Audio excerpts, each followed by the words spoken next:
Marie, est-ce que tu peux nous expliquer comment se passe une séance de magnétisme à nos auditeurs? Tout à fait.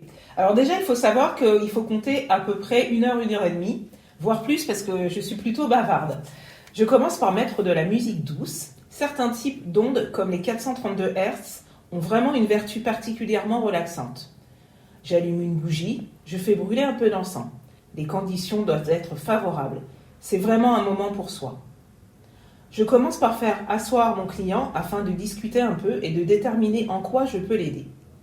Je relève les douleurs, les blessures et aussi le stress ou les problèmes émotionnels. Ensuite, la personne va s'allonger sur ma table de massage et se détendre. Elle reste habillée, bien sûr.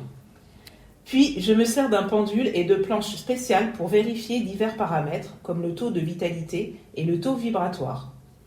Le pendule va également me servir à tester de bas en haut les 7 chakras principaux que vous connaissez peut-être.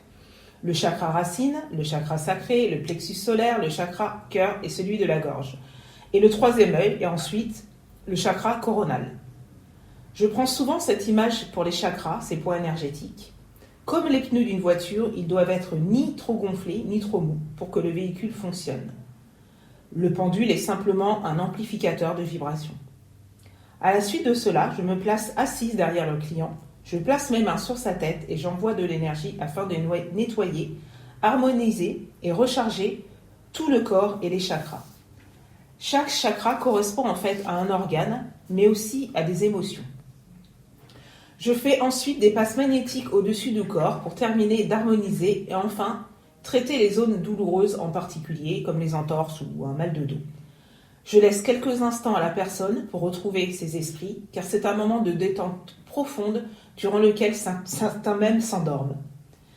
Pour finir, nous débriefons ensemble et échangeons sur les divers ressentis. C'est vraiment un beau moment de partage.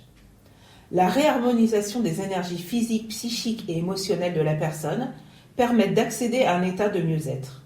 Cela ne justifie en rien la consultation chez le médecin ou l'arrêt d'un traitement médical.